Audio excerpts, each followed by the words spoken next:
ಅಂತೂ ಇಂತೂ ಕಾಂಗ್ರೆಸ್ನಲ್ಲಿ ನಾಯಕತ್ವ ಬದಲಾಯಿತು. ಡಿಕೆ ಶಿವಕುಮಾರ್ ಅವರ ಸಿಎಂ ಆಸೆ ಕೂಡ ಈಡೇರಿತು.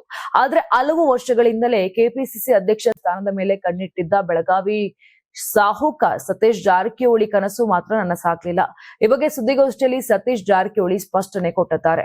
ಈಗಾಗಲೇ 3 ವರ್ಷ ಲೋಕೋಪಯೋಗಿ ಖಾತೆಯಲ್ಲಿ ಕೆಲಸ ಮಾಡಿದ್ದೇನೆ. ಈಗ ಖಾತೆ ಹಂಚಿಕೆ ಬಗ್ಗೆ ಸಿಎಂ ಏನು ಮಾಡ್ತಾರೆ ನೋಡೋಣ ಎಂದ್ರು.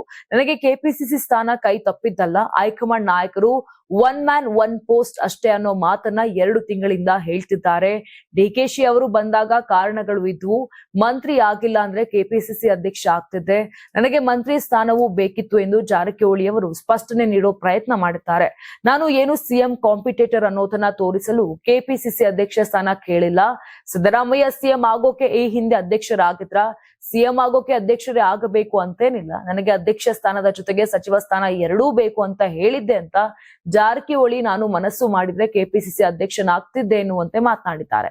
ಇನ್ನು ಕೆಪಿಸಿಸಿ ಸ್ಥಾನ ಕೈ ತಪ್ಪಿತ್ತು. ಮುಂದೆ 2028ಕ್ಕೆ ಸತೀಶ್ ಜಾರಕಿಹೊಳಿ ಸಿಎಂ ಆಗ್ತಾರೆ ಎನ್ನುವ ಪ್ರಶ್ನೆಗೆ ಉತ್ತರಿಸಿದಂತ ಸತೀಶ್ ಜಾರಕಿಹೊಳಿ ಅವರು, ನೋಡೋಣ, ಇನ್ನು 2 ವರ್ಷಗಳಿದೆ.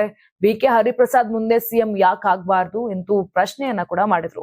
ನಮ್ಮ ಜಿಲ್ಲೆಗೆ 1 ಸ್ಥಾನ ಸಿಕ್ಕಿದೆ, ಇನ್ನೊಂದು ಮಂತ್ರಿ ಸ್ಥಾನ ಸಿಗುತ್ತದೆ. ಕಾಂಗ್ರೆಸ್ ನಮ್ಮನ್ನು ಹೇಗೆ ಬಳಸಿಕೊಳ್ಳುತ್ತದೋ ಗೊತ್ತಿಲ್ಲ. ನಾವಂತೂ ಕಾಂಗ್ರೆಸ್ ನಲ್ಲಿ ನಮ್ಮ ಕೆಲಸವನ್ನ ಬಳಸಿಕೊಳ್ಳುತ್ತೇವೆ ಎಂದಿದ್ದಾರೆ. ಹೈಕಮಾಂಡ್ ನಾಯಕರು ಒಂದೇ ಡಿಸಿಎಂ ಮಾಡಿದ್ರು, ನಮಗೂ ಒಂದು, ಹಾಗೆ ಮತ್ತೆರಡು ಸಮಾಜಕ್ಕೆ ಕೊಡಬಹುದು ಎಂಬ ನಿರೀಕ್ಷೆ ಇತ್ತು. ಇವಾಗ ನಮಗೆ ಕೊಡಿ ಅಂತ ನಾನು ಏನು ಕೇಳೋದಿಲ್ಲ ಎಂದ್ರು. ಇದೇ ವೇಳೆ ಜಮೀರ್ ಆಡಿಯೋ ವೈರಲ್ ಬಗ್ಗೆಯೂ ಮಾತನಾಡಿದ ಸತೀಶ್ ಜಾರಕಿಹೊಳಿ ಅವರು, ಜಮೀರ್ ಅಹಮದ್ ಅವರ ಶಕ್ತಿ ನಮಗೆ ಅವಶ್ಯಕತೆ ಇದೆ. ಜಮೀರ್ ಆಡಿಯೋ ವೈರಲ್ ಹಿಂದೆ ಕೈವಾಡ ಇದೆ ಅಂತ ಹೇಳಿದ್ದಾರೆ.